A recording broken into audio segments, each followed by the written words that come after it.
देवशयनी एकादशी महात्म्य। युधिष्ठिर ने पूछा, भगवान, आषाढ़ के शुक्ल पक्ष में कौन सी एकादशी होती है? उसका नाम और विधि क्या है? यह बतलाने की कृपा करें। भगवान श्री कृष्ण बोले, राजन, आषाढ़ शुक्ल पक्ष की एकादशी का नाम शयनी है। मैं उसका वर्णन करता हूँ। वह महान पुण्यमय, स्वर्ग और मोक्ष प्रदान करने वाली, सब पापों को हरने वाली तथा उत्तम व्रत है। आषाढ़ शुक्ल पक्ष में शयनी एकादशी के दिन जिन्होंने कमल पुष्प से कमल लोचन भगवान विष्णु का पूजन तथा एकादशी का उत्तम व्रत किया है, उन्होंने तीनों लोकों और तीनों सनातन देवताओं की पूजा कर ली।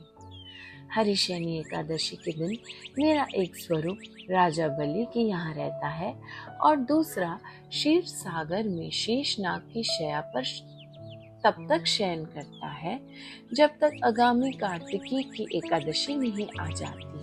अतः आषाढ़ शुक्ल पक्ष की एकादशी से लेकर कार्तिक शुक्ल पक्ष की एकादशी तक मनुष्य को भली भांति धर्म का आचरण करना चाहिए। जो मनुष्य इस व्रत का अनुष्ठान करता है वह परम गति को प्राप्त होता है।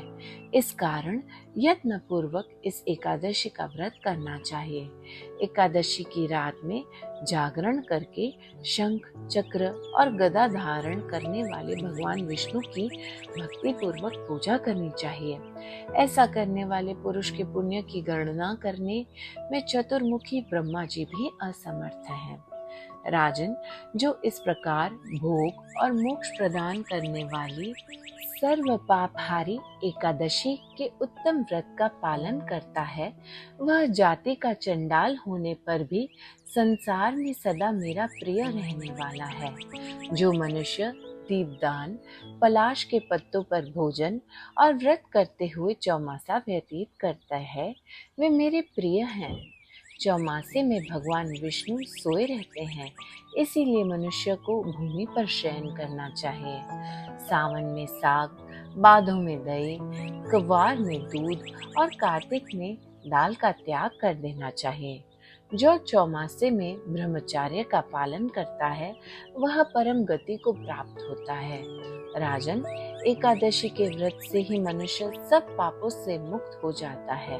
अतः सदा इसका व्रत करना चाहिए, कभी भूलना नहीं चाहिए। शयनी और बोधनी के बीच में जो कृष्ण पक्ष की एकादशियां होती हैं, गृहस्थ के लिए वे ही एकादशी का व्रत रखने योग्य हैं। अन्य मासों की कृष्ण पक्षीय एकादशी गृहस्थ के रखने योग्य नहीं होती। शुक्ल पक्ष की सभी एकादशी करनी चाहिए। हरि ओम।